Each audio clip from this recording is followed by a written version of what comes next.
मित्रों, आप सभी का जे.एम. भक्ति जी आध्यात्मिक जागरण चैनल में स्वागत है।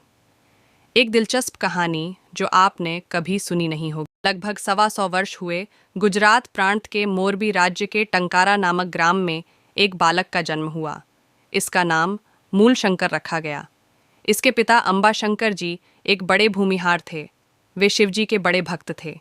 जब मूल शंकर बड़ा हुआ तो उन्होंने अपने कुल की रीति के अनुसार उसे शिवरात्रि का व्रत रखने को कहा। पिता ने पुत्र को समझाया कि सच्चे हृदय से शिवजी की पूजा करने से वे प्रसन्न हो जाते हैं और अपने भक्त को निहाल कर देते हैं। मूल शंकर ने निश्चय किया कि मैं बिना अन्न जल ग्रहण किए सारी रात जाग कर शिवजी की पूजा करूंगा और उन्हें प्राप्त करूंगा। शिवरात्रि के दिन सायंकाल ग्राम के शिव मंदिर में एक एक करके भक्तों की टोलियां पहुंच गईं। मूलशंकर और इनके पिता भी मंदिर में आ गए। आज दिन भर मूलशंकर ने कुछ भी खाया पिया नहीं था। मंदिर में आरती के बाद शिवजी की पूजन शुरू हुआ। जब आधी रात बीत गई तो एक एक करके सब लोग सो गए। मूलशंकर के पिता भी सो गए। केवल मूलशंकर बार बार आंखों पर जल के छींटे देकर शिवजी का पूजन करते रहे। उन्होंने देखा कि चूहे शिवलिंग पर चढ़कर मिठाई खाने लगे। यह देखकर उन्हें हृदय में शंका हुई कि सारे संसार को चलाने वाले शिवजी अगर अपने ऊपर से एक चूहे को नहीं हटा सकते तो वे मेरी क्या रक्षा करेंगे। उन्होंने अपने पिता को जगाया और उन्हें अपनी शंका बताई। उन्होंने उत्तर दिया, बेटा, सच्चे शिव तो कैलाश पर्वत पर रहते हैं। कलयुग में उनके दर्शन नहीं होते, इसलिए मंदिर में मूर्ति बनाकर उनकी पूजा की जाती है। इस उत्तर से मूल शंकर को संतोष नहीं हुआ और मूर्ति पूजा से उनका विश्वास उठ गया। साथ ही साथ यह प्रण भी कर लिया कि मैं सच्चे शिव को ढूंढकर उनकी ही पूजा करूंगा। अब मूल शंकर को भूख सताने लगी। वे पिता की आज्ञा लेकर घर लौट आए। माता से लेकर कुछ खा लिया और सो गए। कुछ दिनों बाद आपकी छोटी बहन का देहांत हुआ। सारा परिवार रोता रहा, पर मूल शंकर की आंखों में कोई आंसू नहीं था।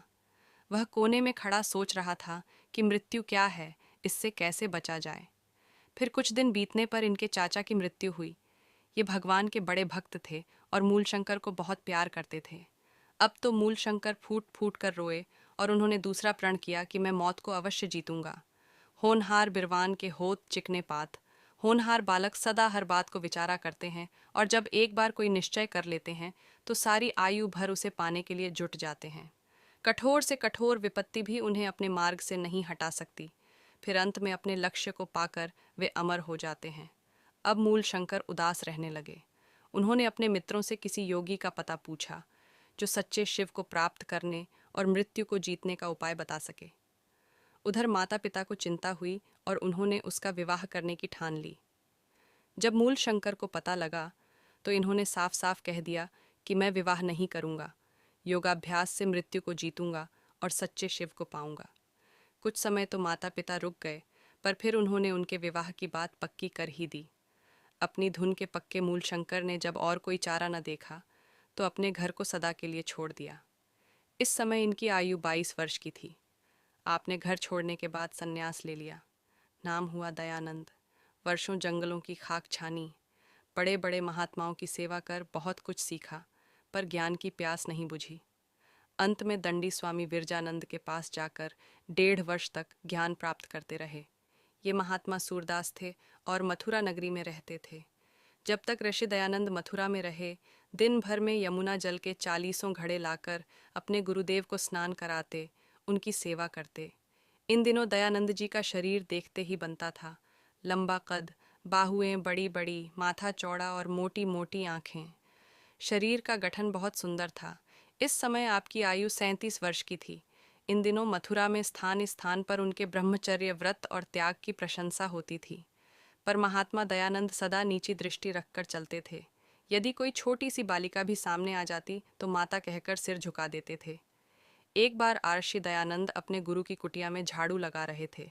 सब गंदगी एक कोने में बटोर रहे थे कि गुरुदेव भी उधर ही आ गए और उनका पांव उसमें जा लगा। इस पर उन्होंने दयानंद को बहुत पीटा। महर्षि दयानंद जी उठकर गुरु जी के हाथ पांव दबाने लगे और कहा कि गुरुदेव, मेरा शरीर तो पत्थर जैसा है और आपका शरीर कोमल है। आपको मुझे मारते समय कष्ट होता होगा, इसलिए मुझे मत मारा करें।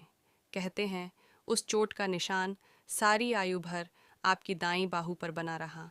जब भी उसे देखते, गुरु के उपकारों को याद करने लग जाते।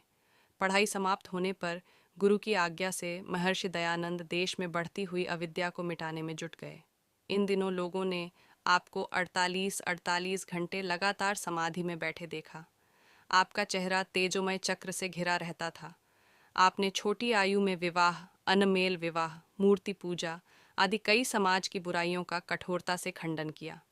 एक ईश्वर की पूजा, ब्रह्मचर्य व्रत और वेदों के पठन पाठन का बहुत प्रचार किया।